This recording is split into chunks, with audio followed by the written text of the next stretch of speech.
one of the most important things that we do every day is we sleep. It actually helps to allow the brain to coordinate memory, to integrate information that it's been taught during the day, experiences that you've had during your day. And at the same time, it gives your organ systems a time to cleanse and your body to regenerate.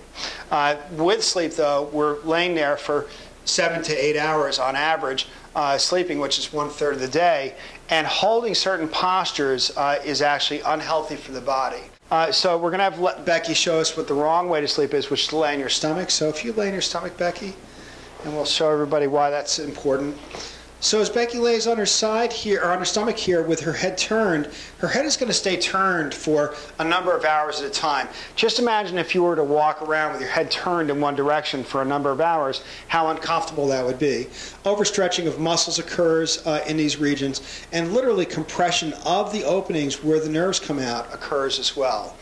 So it's really the most inappropriate sleeping posture to maintain. Now we're going to have Becky lay on her back for a moment. And when she does so, she's going to tuck her her pillow under her neck in such a way as to support it a little tiny bit so that her neck curve is preserved as she's laying there sleeping. And of course, she would then relax her arms and everything as she does. Now, when we have Becky turn on her side,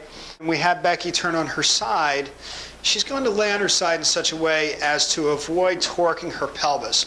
Now, what I mean by that is many people will lay with one leg straight and one leg like so, and her pelvis is twisted for a number of hours at a time.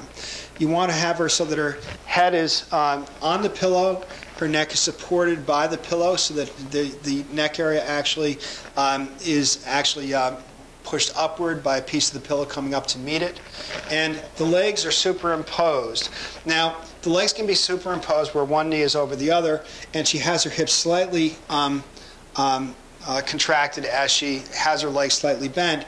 Over time, this shortens the muscles in the hip flexor region, the muscles that would flex the hip upward. And so the best posture would be to have her leg with her legs straight. And if that's uncomfortable for her to do, we could actually have her with a slight pillow between her legs so that it goes between her knees.